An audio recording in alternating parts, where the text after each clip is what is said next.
solo plane breaks off to intersect the heart at the bottom and fly out over the crowd. But something goes terribly wrong.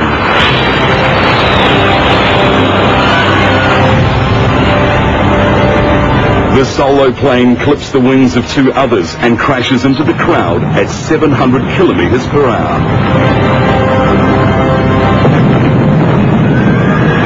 It sprays burning jet fuel over spectators who had moved to the edge of the runway to get a better view.